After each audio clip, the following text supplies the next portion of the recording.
Mugamba mutamu mwenna abeekumidde ku Uganda mpya mwebale kubeerako omulimo gwe mukola gw'amaanyi nyongera okusiima Franklin Gemanya nga bulijjo mwebale kubeerako omukulu Bobi Wine avuddeyo okuyamba Eddie Kenzo omulundi omulala ogwokubiri kubanga ogwasooka twalaba nti yalemesebwa yali azze n'ensonga ey'okuyamba bannayuganda bonna abali ebweru wabula gavumenti ensonga eno n'etagiteekako ssira oba ensonga eno gavumenti n'egigoba ne bagaana okuba nti bayamba bannayuganda abalala. Kaakati omukulu ono akomyewo omulundi omulala okuba nti ayogera ku nsonga ya Eddie Kenzo n'engeri ki gy'agenda okuyambamu bannayuganda bonna abali mu nsi ez'ebweru, abali mu China, abali mu America, abali mu Dubai, Qatar, Jordan, bonna ayagala kulaba nti abazza Uganda.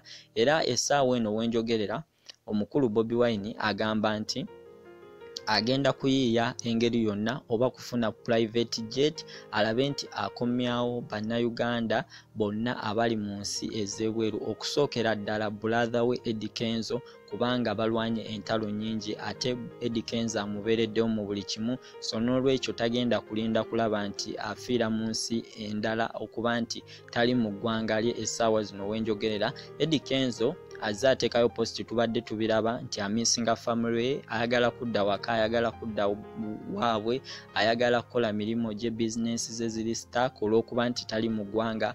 Naye nga omukulu Bobi Wine avuddeyo n'akakatiriza ku nsonga eno, era ensonga eno nkulu eri mwenna bekikwatako. Ensonga eno nkulu Bobi Wine avuddeyo n'akakatiriza nti newe kunaaba kufuna private jet agenda gipangisa eventi eyamba bannayuganda, eventi eyamba Eddie Kenzo wamu n'abalala okuba nti bakomawo ewaka.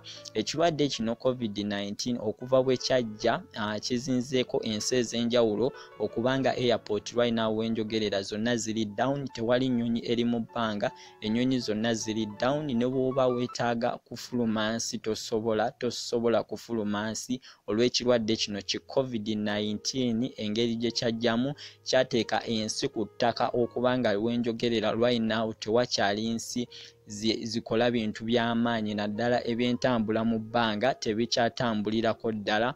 Omukulu Bobi Wine abasinga obungi twali tumanyi nti Bobi Wine yava mu Eddie Kenzo, engeri gye twalaba nti Eddie Kenzo yali oba asaze eddiiro okuba nti agende wa President Museveni, abasinga ne tulowooza nti oba aba People Power baali bagamba nti Bobi Wine akyaye Eddie Kenzo era Eddie Kenzo nti yagobebwa mu People Power. Nedda, kyenyinza okukugamba nti abantu bano bavudde wala.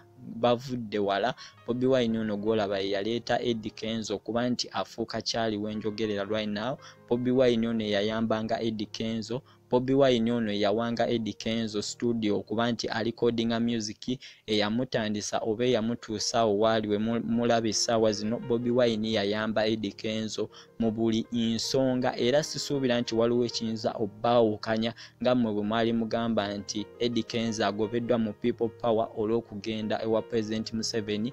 No, si bwe kiri. Bobi Wine Eddie Kenzo alinga muganda wa Bobi Wine baluganda kubanga bavudde wala. Era bwe nkugamba nti Bobi Wine kituufu agenda kuyamba Eddie Kenzo, agenda muyamba mu ngeri yonna nga bw'asobola. Amannya Franklin nga bulijjo mwebale kubeerako Uganda mpya. Subscribe